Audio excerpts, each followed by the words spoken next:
Hello friends, कैसे हैं आप लोग। उम्मीद है फिट हैं, लाइफ एंजॉय कर रहे हैं। फ्रेंड्स, आज डिटेल से वीडियो शेयर करेंगे ग्लैड प्लांट्स के अबाउट।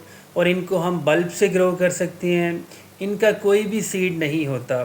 मार्केट में अगर इनके सीड्स अवेलेबल हैं तो वो ऑनलाइन फ्रॉड है, स्कैम है। सीड्स इनके कभी भी बाय मत करें। इनके बल्ब्स होते हैं और नॉर्मली इनके बल्ब्स का जो रेट है वो 20 रुपीज़ टू 100 रुपीज़ होता है। बल्ब हमेशा थोड़ा सा बड़े साइज़ का लिया करें, नेचुरल ड्राई बल्ब लिया करें। बड़े बल्ब भी मिल जाती हैं, मतलब 25 या 28 या 30 ग्राम का, वो थोड़े एक्सपेंसिव होते हैं। इसके आलमोस्ट सारे ही बल्ब जर्मिनेट होती हैं, स्प्राउट होती हैं और उनके ऊपर फ्लावरिंग बहुत ज़बरदस्त होती है। इनको जब भी आप ग्रो करें कोशिश किया करें कि अक्टूबर और नवंबर में ग्रो कर लिया करें, जब बहुत ज़्यादा ठंडक स्टार्ट हो तब इनका बेस्ट आइडियल सीज़न होता है। इनको हमेशा मिट्टी के गमलों में ग्रो करें। जितना बड़ा, जितना चौड़ा, जितना वाइड गमला होगा आपके बल्ब ज़्यादा से ज़्यादा स्प्राउट होंगे। अब ये देख सकते हैं, ये हमारे 2-3 साल पुराने बल्ब हैं। ये हर साल इसी तरह खुद ब खुद स्प्राउट होते हैं। इनके ऊपर फ्लावरिंग होती है। जब बहुत ज़्यादा गर्मी होती है तो हम इनके प्लांट्स को ऊपर से रिमूव कर देते हैं, लेकिन नीचे इनके बल्ब सेफ रहते हैं। हमने ये टोटल कोई 2-3 बल्ब लगाए थे। नीचे अब इनके पप्स हैं, मतलब एक बल्ब के साथ और रूट्स निकलती हैं, उसमें और बल्ब निकलते हैं। अब इसके अंदर कम से कम 20+ बल्ब हैं, लेकिन हम उनको हार्वेस्ट नहीं करना चाहते। इसी बल्ब्स के अंदर हम दोबारा बल्ब लगा देंगे, मतलब एक ही गमले में मल्टीपल कलर्स के हो जाएंगे। और जब भी आप बल्ब से ग्रो प्लांट करें, चाहे वो डैफोडिल्स हो, स्पाइडर लिली हो, रेन लिली हो या आपका ग्लैड हो, आपने 50% सादा सी मिट्टी यूज़ करनी है, जिसको आप भल वाली मिट्टी कहते हैं। और 50% आपने फर्टिलाइज़र यूज़ करना है। फर्टिलाइज़र जो यूज़ करना है वो बहुत अच्छी क्वालिटी का होना चाहिए, जैसे कि वर्मी कंपोस्ट, लीफ कंपोस्ट। गली सड़ी गोबर की खाद भी दे सकते हैं। और इसके बल्ब को लगाना बहुत इजी है। बल्ब उल्टा नहीं लगाना कभी भी। बल्ब की जिस साइड पे थोड़ी थोड़ी मूछें सी होती हैं, बाल्ब होती है, वो साइड अप होता है।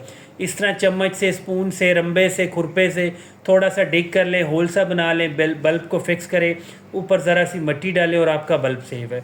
अब हम कुछ इस तरह से इसको मैनेज करेंगे। एक ही गमले में हम डैफोडिल्स भी लगाएंगे, रेन लिली भी लगाएंगे और ग्लैड के बल्ब भी लगाएंगे।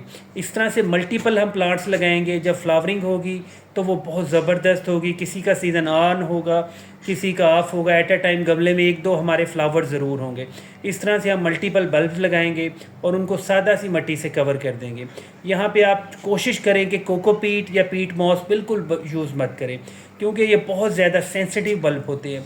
अगर इनको बहुत ज़्यादा पानी दे दिया या ओवर मॉइस्चरिंग होगी तो आपके बल्ब में फंगस लग जाएगा और रिकवरी के चांसेस बहुत कम हो जाएंगे। इस तरह से सादा मिट्टी, उसको हाथ से मैश करें, सॉफ्ट सा पाउडर बनाएं, उससे सारे बल्ब्स को कवर कर दें। बल्ब्स के ऊपर कम से कम 1/2 इंच या 1 इंच मिट्टी आ जाए तो कोई इशू नहीं है, लेकिन बल्ब को बहुत ज़्यादा डीप करके नहीं लगाना है। अगर आपने 2 इंच 3 इंच डीप करके लगा दिया तो बल्ब के ऊपर मिट्टी का प्रेशर आएगा, जैसे ही स्प्राउटिंग होगी आपका बल्ब ख़राब भी हो सकता है। इसलिए आपने यहाँ पे बहुत ज़्यादा केयर करनी है। बल्ब लगाने के बाद आपने फ़र्स्ट टाइम थोड़ा सा ज़्यादा पानी देना है। इतना ज़्यादा पानी देना है कि गमले की मिट्टी थोड़ी सी मॉइस्ट हो जानी चाहिए। अगर ड्रेनेज होल से थोड़ा सा पानी निकल भी जाए तो फिर भी बेस्ट है, लेकिन ऐसा नहीं करना कि एक बार भी पानी दे दिया, अगले दिन भी बहुत ज़्यादा पानी दे दिया। बल्ब बहुत ज़्यादा सेंसिटिव होते हैं, अगर एक बार फंगस लग जाए तो आपका बल्ब ख़राब भी हो सकता है। बस गमले की मिट्टी को थोड़ा सा मॉइस्ट, थोड़ा सा नम करना है आपने। फ़र्स्ट टाइम थोड़ा सा ज़्यादा पानी दे सकते हैं। और बल्ब लगाने के बाद हाथ से ऊपर बहुत ज़्यादा हार्ड प्रेस नहीं करना। हमेशा मिट्टी के गमले यूज़ करें, चौड़े चौड़े गमले यूज़ करें। जितना चौड़ा गमला होगा उतनी ज़्यादा बल्ब स्प्राउट होगा, रूट्स निकालेगा, छोटे छोटे बेबी बल्ब बनेंगे और वो 1 साल 2 साल के बाद बहुत ज़्यादा मैच्योर हो जाएंगे। इस तरह से फ़र्स्ट टाइम आप ज़्यादा पानी दे दें। अब बहुत सारे लोग ये भी करते हैं कि यहाँ पे ऑर्गेनिक फर्टिलाइज़र बिल्कुल यूज़ नहीं करते।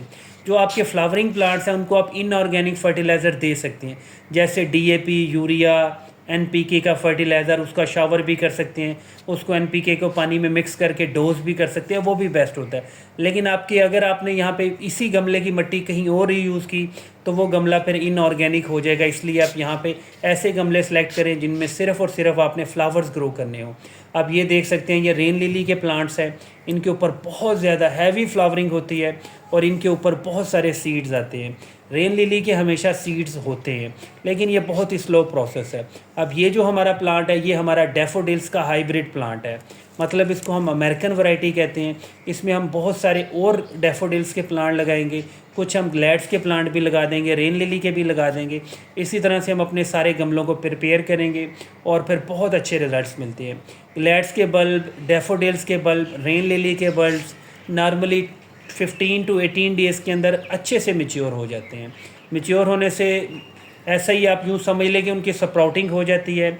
फिर आपने पानी बहुत कम कर देना, बस गमले की मिट्टी थोड़ी ड्राई हो, थोड़ी मॉइस्ट हो। इनको आप फुल डे सनलाइट में भी रख सकते हैं, लेकिन सनलाइट जो हो वो इस मौसम की हो, मतलब अक्टूबर नवंबर की हो। मई जून जुलाई में आपके प्लांट्स कभी भी सर्वाइव नहीं होते हैं। अगर आप कर सकते हैं तो इन गमलों को उठा के थोड़ा सा शेडी एरिया में रखते हैं और कभी कभार पानी दे दें, तो आपके बल्ब्स जो मिट्टी के अंदर होंगे वो एक्टिव रहेंगे, अच्छे से चलते रहेंगे। लेकिन जैसे ही मौसम ठंडा होगा वो फिर से स्प्राउट हो जाएंगे और प्लांट्स आपके बड़े बन जाएंगे।